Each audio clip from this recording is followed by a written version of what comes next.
Alright, hey, what's up, guys? Welcome to another God of War Ragnarok video. I wanted to go ahead and show you guys what it's been like basically getting through the main campaign and preparing my next, basically, my next segment of the main campaign, playing on No Mercy.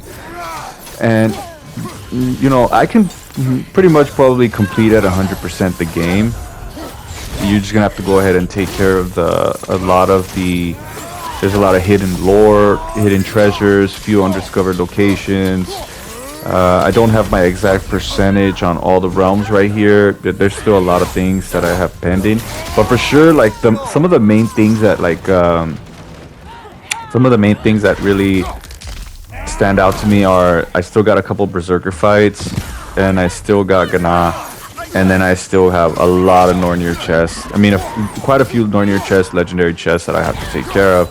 The game at the end, right at the end of the game, at end game, it will start a remnants of Asgard side quest that basically consists of going through all these challenge rooms, these enemy rooms.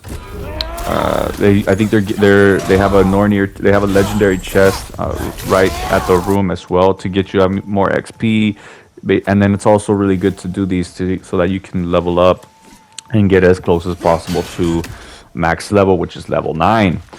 So at the moment of this vid right here, I'm basically like level 8, like probably like low level 8. So there's still, I mean, to do there's quite a few things that you're gonna want to do, to get to level 9. I believe for sure you have to level up all your weapons. So you need the spear, the axe, and the blades of chaos to be level 9.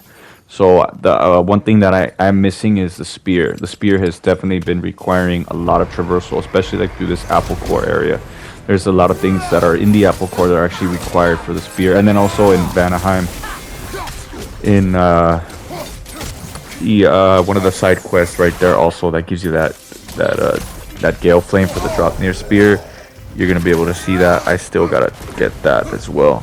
So right here, there's this troll right here that I'm also like going, like I'm in the apple core right now, going back and trying to get as many of the side quests that I left behind. And you can see my level here. It's pretty good because the green basically means one level below you, the yellow means your level, or orange means a level above you, and purple means 2 levels above you, and then red is 3 or more levels above you. So putting that into consideration, you can, and I know this from like playing the game for sure. Like the way I started playing the game, I started seeing like right here, playing No Mercy. I don't know exactly if how much it changes, from difficulty, but I did end up finding a lot of boss fights that ended up like some of my berserker fights that are purple, levels. That's, and I'm winning. So that's definitely like a real cool like accolade to have, and that's on my previous videos. So this is the third part of the series, which after this I'm gonna bring you guys Gana. But like I had a lot of fun going through this final segment of this is what's funny, guys. I didn't know it was preparation of, I just kind of like figured, well, let me just go in and make sure I kind of wrap things up in terms of the upgrades of the weapons. Every side quest for sure has to get done, and the remnants of Asgard side quest actually does like a pretty intense job of sending you through all the realms, a lot of the realms, and to different locations on the realms. So there's quite a bit of exploration that you still gotta do in there. It is a little bit tedious because not only do I have that, but when I go to the realms, I see like, oh wow, I have so many hidden treasures and so much lore that I still gotta do. But like the Ratatoskr side quest, like right here, I still gotta. But I mean, you do it as much as you can, and then you see like, oh, there's even undiscovered locations, But regardless, you're picking up all that you can, and to my relief, you don't actually need 100% to be max level, which is what you definitely want to be. Your goal is going to definitely be, depends on how you want to completion this your first playthrough. See, I'm level 8, and at this point I do want to get to level 9, and you can get it. But like depending on, and so here you got a berserker fight. Depending on how you wanna complete your first playthrough, you know. But it's good to like you can 100% completion your first playthrough, including picking up all the lore and the treasures, and like just really making sure you thorough every realm. Or it's nice to know that you can also, that might even be like another 20 hours or more of, you know, spending time just finding all that stuff, tracking all that stuff down. But you know, you can like like at this point, it's nice to know that you don't have to do all that, but you can still fight the Berserker King and Gana and have that be your 100%, so that you can go into New Game Plus and see what New Game Plus offers you, and then maybe 100% New Game Plus if you want to really. And it'll be nice. Like I still want to know how New Game Plus presents itself to us, because I still don't know. Like when you go in, do you have to redo all the chests? Do you have to redo all the treasures? Do you have to redo all the ravens? You know, that's something I still don't know yet. But going in, it'd be nice to know. If you don't, that'll be nice, because that means that you can go explore as you go. It'd be nice to be able to like change the time of day right away through, but if you can't, that's fine. But I do hear that the Draupnir spear is not available for side quests like traversal until you actually unlock it, so that's interesting. But regardless, you know, at this point I am ready for pretty much New Game Plus, because I have, this is I believe this is the last Berserker fight, guys. I believe this is the last Berserker fight, and then I got the Berserker King already. Now, I know that there's a Raven.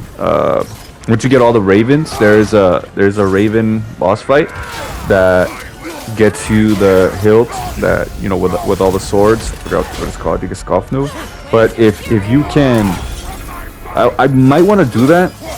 The Ravens are, I think I only have like 10 more or something like that, so I might want to do that just because it might be nice to know, because right now I have the hilt that gives you the realm shift for 10 seconds, which I think is really good, because it not only can get you out of a bad situation, but it also helps you time your next approach, helps you time, it gives you a lot more control over position. You see like how I reposition myself right there using that, and I'm not sure how many times I use that in this Berserker fight, but it's definitely really good for that matter, because you can replace yourself to a more strategically advantageous position, and I don't think anything can really, you know, compare to that, unless the hilt with all the blades is just that overpowering and it's just like constantly staggering your opponent. But if not, this is definitely the way to go.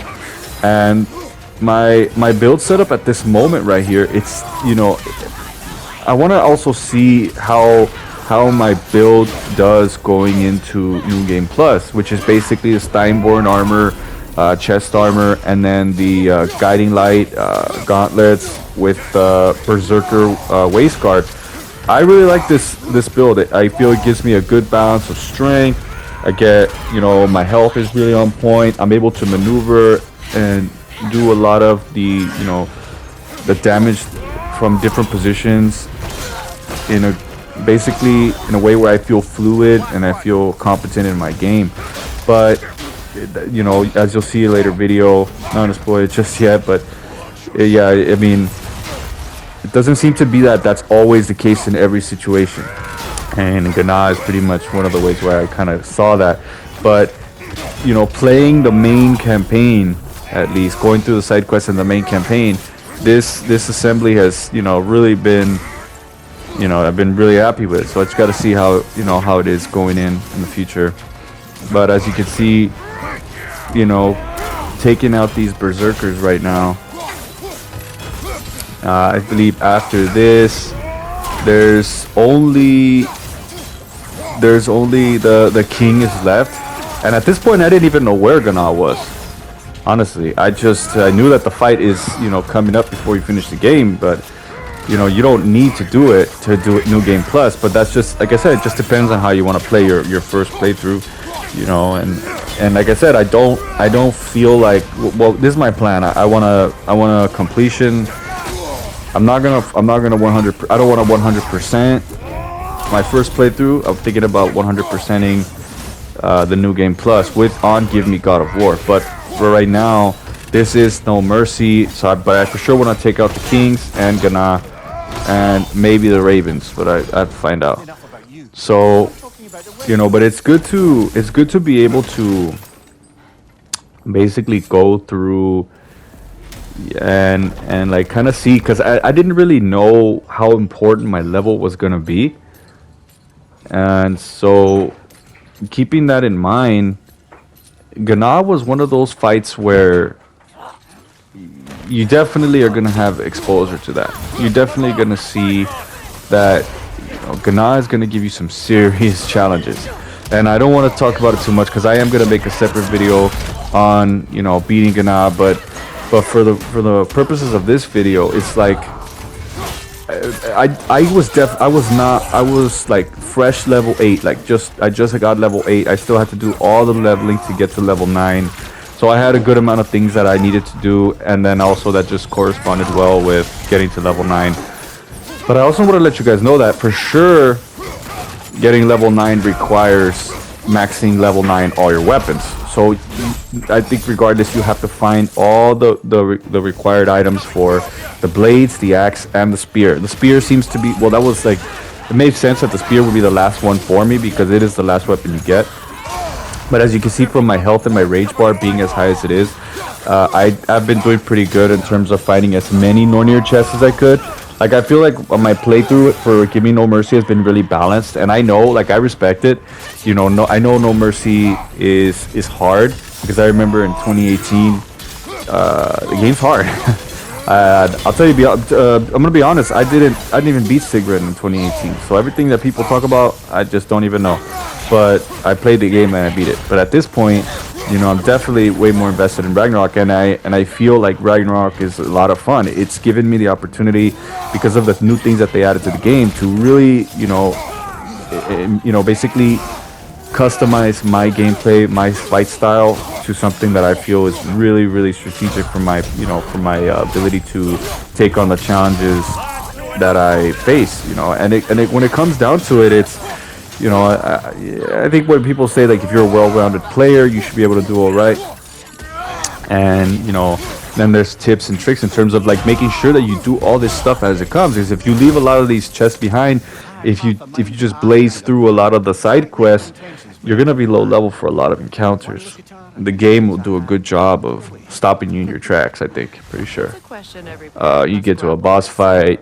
I don't know if it might even be so for the main campaign, where it'll just stop you in your tracks, the main campaign itself. But for that matter, it's not just God of War alone, because I've played all the God of Wars in the series, but 2018 definitely, that one, it's very, very similar game, like right out of the box. It's such a similar game, and you kind of, you play through it, and some of the side quests some of the Nornir chests are hard to find. There's actually some tips that I do recommend. Like, I do recommend increasing the timing window for the bells, the Nornir chests that use the bells with the axe. Just increase the timing window, so you don't have to take, it's the difference from taking 7 tries or 1 try if you don't increase the timing window. So just that's not too bad. I like that one. But that's not the only one. There are a lot of new puzzles with throwing the axe in certain, like at the reflectors, the pink reflector mirrors, throwing the axe there, throwing the axe at all that in Alfheim, all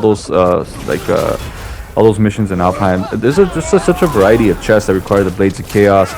Some of it's tedious, some of it's very nice to watch.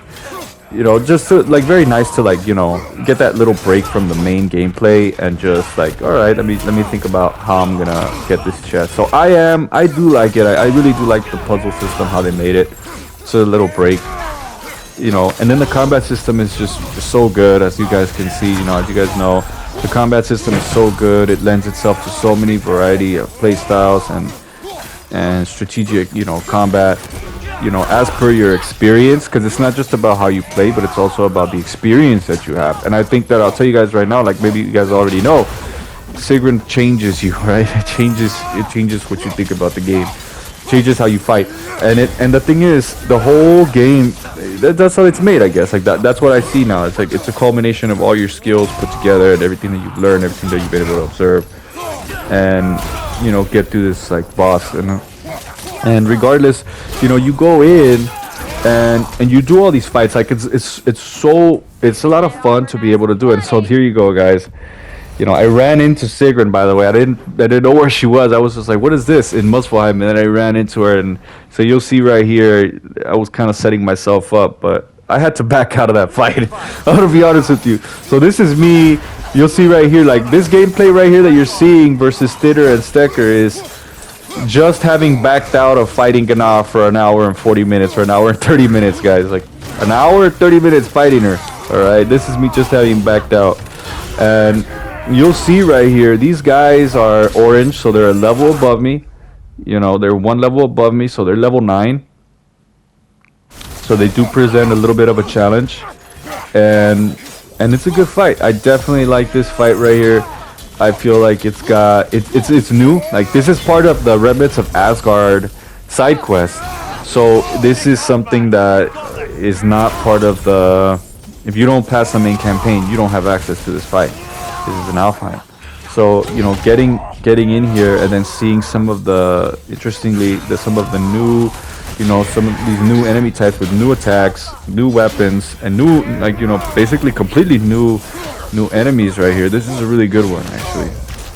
So I found this fight just, having, backed out of the last fight. So it gave me, at this point in time, like, I'm thinking, like, all right, I gotta get through this fight. And I gotta find another, I'm gonna come back to Gná obviously, but let me go ahead and find other things. Like I gotta find more chests. There's can my health go a little bit higher? Can my armor go a little bit higher? I believe at this point, yeah, my Dropnir spear is 100%. I just wasn't aware of it. Like it wasn't like fully to my awareness just yet. But I think I only needed like a few more things to do to get myself to level 9. So right at this fight, I'm still not level 9. So that was like my next priority. As I'm fighting these guys, right after I fight these guys, I get into like the train of thought where it's like, okay, I'm level 8, let me be level 9 and revisit Gná with the same strategy that I deployed. Now, I'm gonna talk strategy, my gameplay tactics, Gná's fight style, timing, like everything basically, because that's gonna be it. Like actually, I've beaten Gná before the Berserker King, but I had already tried to beat him, and I got pretty close actually. So I know I could have beaten him, even though I wasn't level 9 yet. But I already beat Gná, so that's it. I'm gonna take out the Berserker King and start New Game Plus. So I'm gonna catch you guys in the Gná fight video. So that one's coming up, so you can check that one out, and I'll see you guys there.